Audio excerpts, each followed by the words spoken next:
Oscar and I met in June of 2014. That's one of the first things I fell in love with Oscar, his smile. I loved watching him speak. I loved watching him smile. Just got me. What attracted me to Mellisa was her smile. You know, that was it. I love a pretty smile, and she had it. So we quickly realized we grew up in the same town. We knew all the same people. We had never crossed paths. We had similar interests in the fact that we loved to travel. We both loved to try different foods, along our travels. We were very family oriented. We both love to do things with our kids, with our family. We both have 3 kids. He has 3 kids from previous, and I have 3 kids, from previous relationships as well. Oscar would always try to show a different side to our children, whether it's mine or his children. Get them out there and show them what to do. This is how you plant a tree. This is how you change a tire. This is how you build anything, how to use a hammer, how to use tools. They're perfect for each other.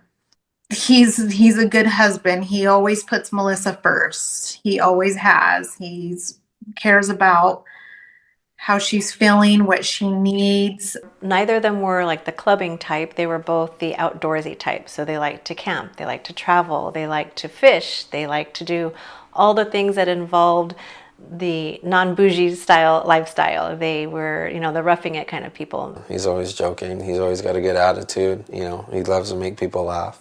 As my brother is the glue to the family, and he would always try to get people together and to come over to the house to barbecue, to go to the park.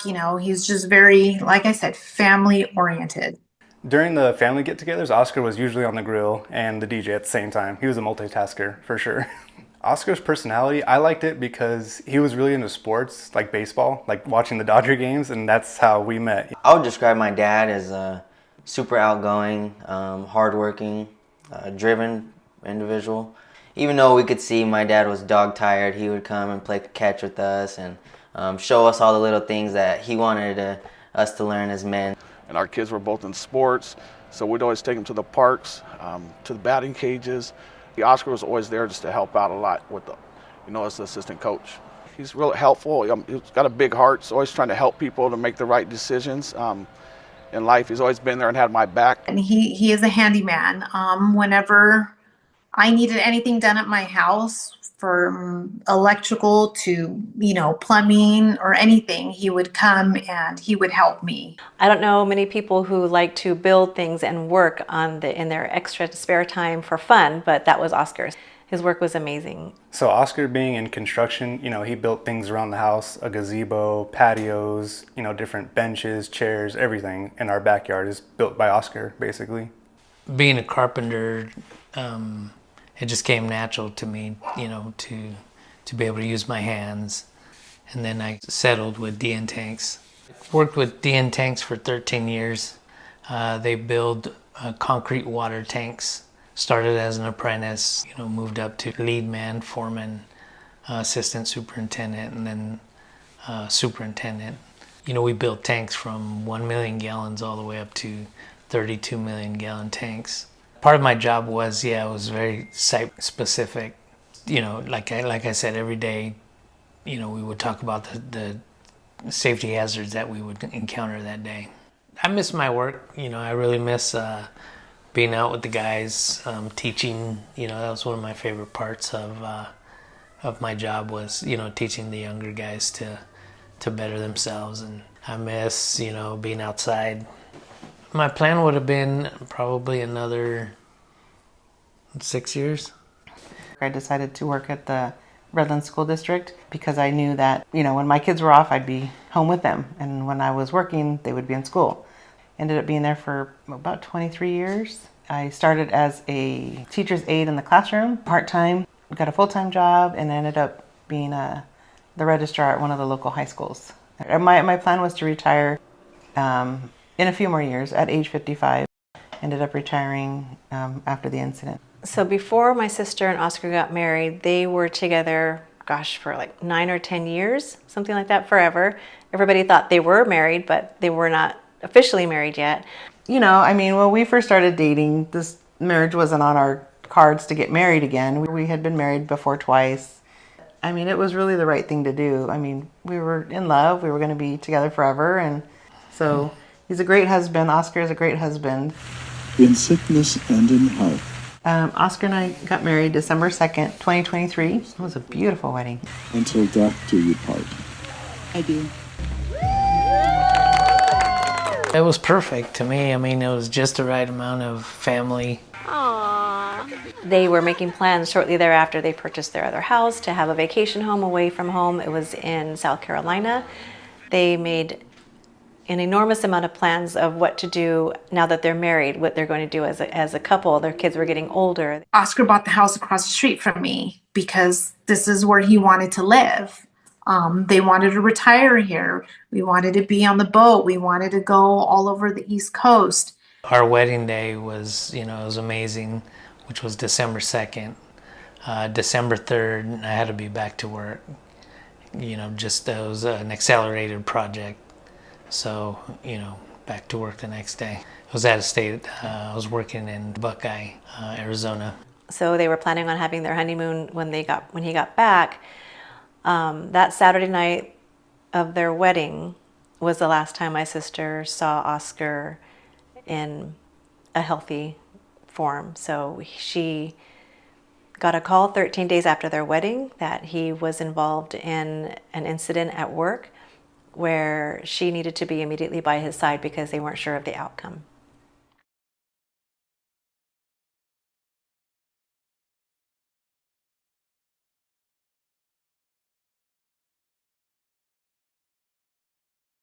We were building a 7 million gallon cooling tank. The day of the incident, we were dismantling shoring towers. What that meant is the shoring towers are the scaffolding basically that holds up the roof of the tank. The cause of my injury was a U-head falling, from 53 feet. The U-head is what holds the beams together that hold the roof to, sections, and that's what fell on my head. The weight of the U-head is approximately 40-something pounds. The U-head struck me on my hard hat, right on the crown of my head. I went unconscious. I don't know how long I was out.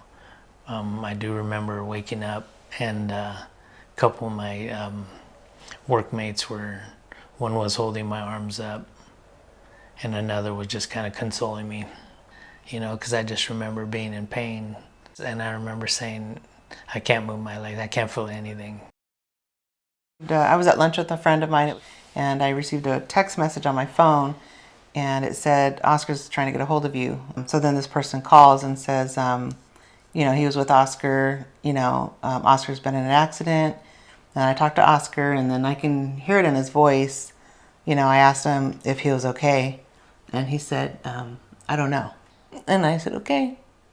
So I knew it was serious when they said, they were taking him to the hospital to bring someone with me. That sentence right there, is something I'll never forget. When I walked in the hospital room, the first thing I saw was Oscar's head. That's all I could see was Oscar's head in traction, just laying there on the bed. He was awake, he was conscious, and he knew I had come in the room. He communicated to me and he said, I love you. And he said, I'm sorry. And I said, for what? He said, for not taking care of you. And I just gave him a kiss. I told him I love him and I'm here.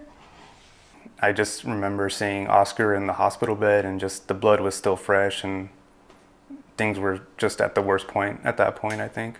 Yeah, when I first arrived in the hospital, all I could hear was alarms ringing off, and there was doctors running in and out. The only thing I could see as my father was his mouth. Then when I went over to try to talk to him, I couldn't really make out any words, but just kind of grunts. And the one thing I heard was that I love you, and that was the most important thing that I could hear in that time. The doctor that was attending to Oscar, and he told me immediately that he had a spinal cord injury. I knew what that was. I knew it was bad. He didn't mention anything about recovery or anything at that point. He just said he has a spinal cord injury, he has a broken neck, he is going to go into surgery. You tired? Mm-hmm. Oscar has had 4 surgeries since the incident. The first one was the day after the incident to fix his broken neck. He had C5-6 replacement and pins in C7 put in his neck right around here. The second surgery was a wound debridement in October of 2024.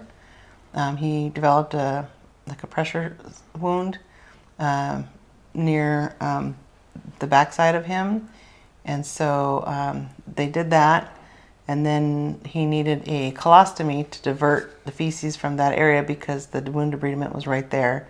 So they did the colostomy a month later, and that was in place for a few months, and then the reversal of the colostomy once the wound was healed happened in February of 2025. Once he's got all those surgeries done and all of the fear of losing him, I think the hardest part was being able to see his face when he was realizing that the doctors or professionals telling him that it's not going to be the same. It was definitely hard, and it was sad seeing my dad like that. When my sister learned that Oscar was paralyzed, she let us know as a family what she had learned, and she was devastated. She was in disbelief. She said she felt like she was in a dream and she was just waiting to wake up, because the last time she saw her husband was on their wedding night. And this is the first time she had seen him since then, and he was laying flat on his back with his head in a traction. You could see it in his face, that the realization of what was happening to his body.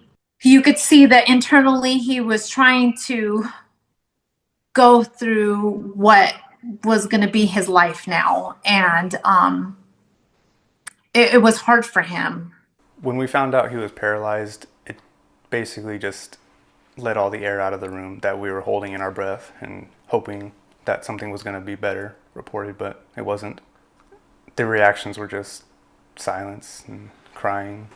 As a man, he didn't want to admit it, but he would tell me when it was just me and him, like, I'm scared. I'm scared, Andrea. I'm scared for what is to come. And I would just have to hold him and hug him and tell him that we were going to get through this as a family.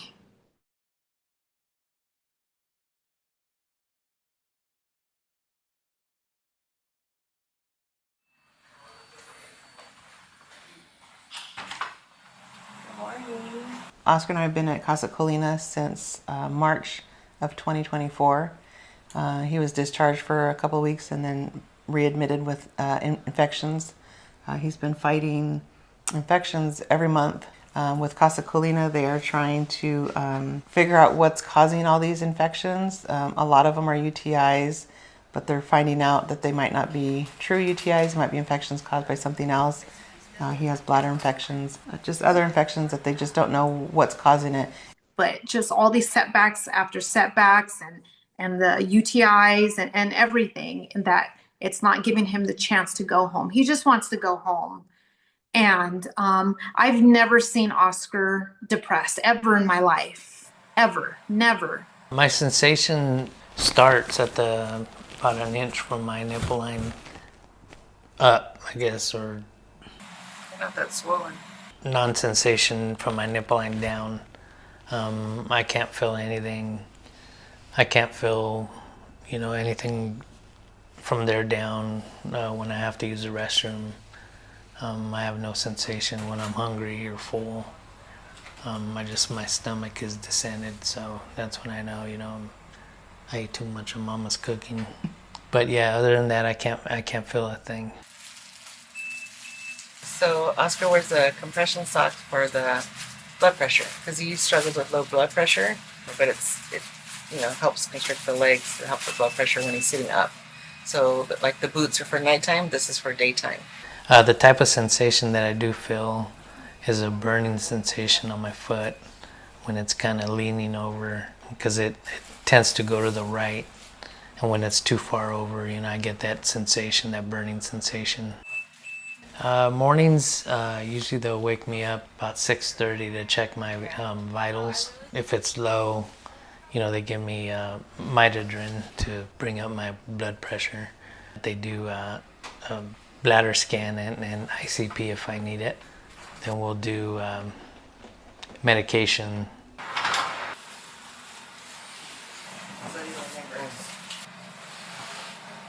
when they hoist me up to take me to the, to the restroom, I think it's probably one of the hardest things that I had to overcome was not being able to do that on my own. Basically, once I do my bowel program, I'll stay in the chair, and then I'll take a shower after that. This way there's no extra. I do intermittent catheter, so straight cath. So basically, insert it every morning, or every 4 hours actually, to relieve my bladder. Yeah. How far can you go, or does that hurt? Oscar does occupational therapy, physical therapy, speech therapy, but at the moment he's just doing occupational and physical therapy to, keep his muscles going and his legs. What he can't move, they still move for him. And then they work on his upper body and shoulders as much as they can. It's hard. It is hard, but like I said, I've been in sports all my life, so that's kind of the way I look at it. Is you got to get through those obstacles to become better. So again, the infections and all that. You're 2 steps forward and you go 4 steps back. You lose all the the muscle that you had built up. And so that's the frustrating part to me is 2 steps forward, 4 back, 1 step forward, 2 back. That's hard. That's been hard on me.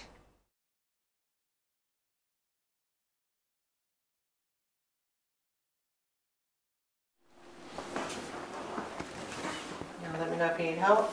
Okay. In the mornings, I'm able to do a lot of my own hygiene. And it gives me independence, to be able to do some of that. But there are, some things that I'm not able to do on my own. I do still need help with. This is Oscar's restroom. This is all accessible for him. For the morning bowel care, this is kind of what's up here. His enemas and lubricant. These are all the gloves that we need for, all his care. His situation now, I can see him get discouraged somewhat when, the small challenges that we all take for granted become extremely hard for him.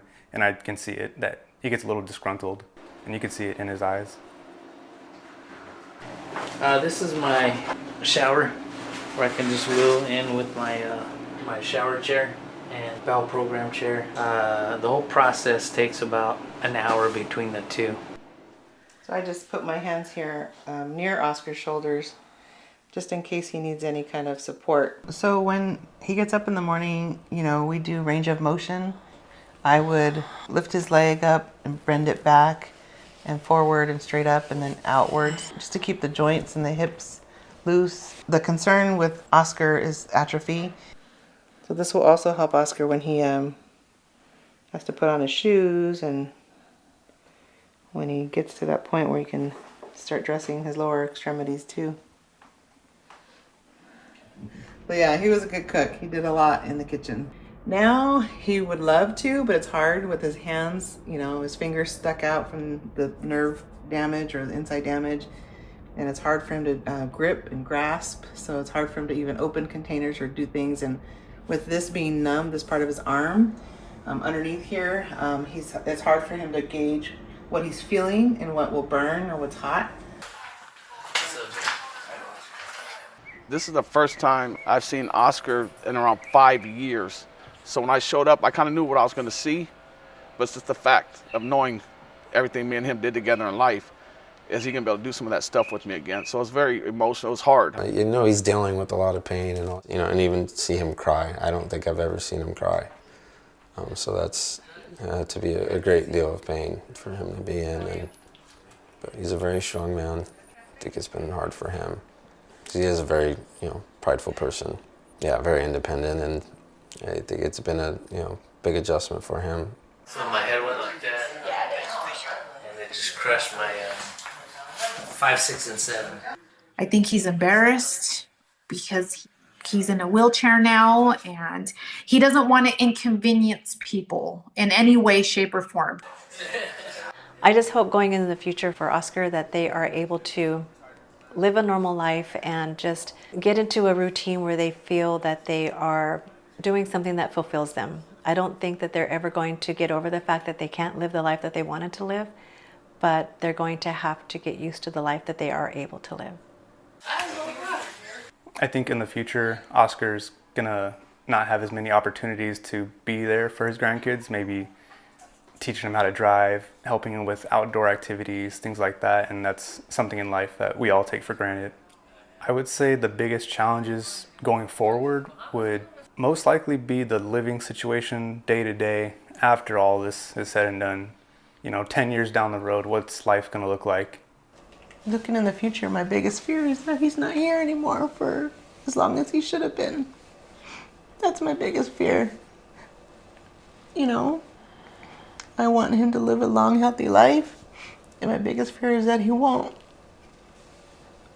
My fear is not going out in public and not seeing the world and not traveling, because I know we're going to do that.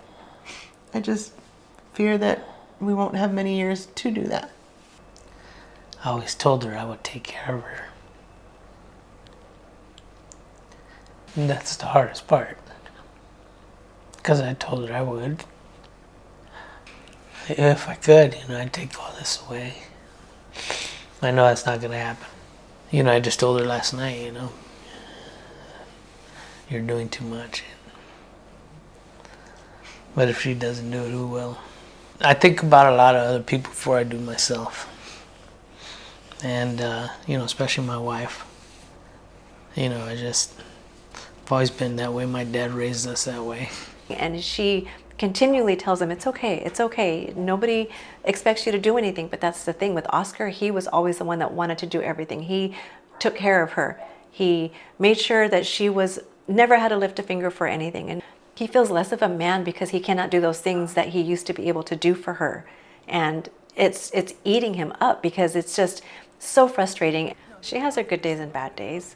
She breaks down and we're there for her. And her good days when she's really strong, she's a go-getter. She's on top of everything. And she is making the appointments, arranging the medications, getting his supplies, doing the visits. But she has to remember, she has to force herself to tell her to take care of herself. And that's something that she forgets to do. I mean, his wife, Melissa's a great lady, so I know she's doing all that for him, but we all get tired sometimes. I know Oscar what type of man he is, though. He's real strong. He's going to make the best of it until he's not here on earth no more with us. So I know he's going to keep that part positive, but I just want things to be the best possible for him so he can get where he needs to go. When I walked into the hospital the day that he had the incident, I looked up and I just prayed that as long as he can hug me and he's all there, we'll be okay. And that's what I got. I try to convey to him that that's what I see in him. That's what brings me joy. Just being here, listening to him, putting my head on his chest, listening to him breathing and hearing him snore at night. Those are the things that bring me the most joy. I'm grateful to be alive, I'm grateful, to be breathing, for my family, for my wife. That's a good one. I think he really fought. He fought for his life, not just for me, for everyone, Mellisa, his kids. And I remember him telling me, I'm sorry. It's like, what are you sorry for? You didn't do anything. And he told me, I'm sorry.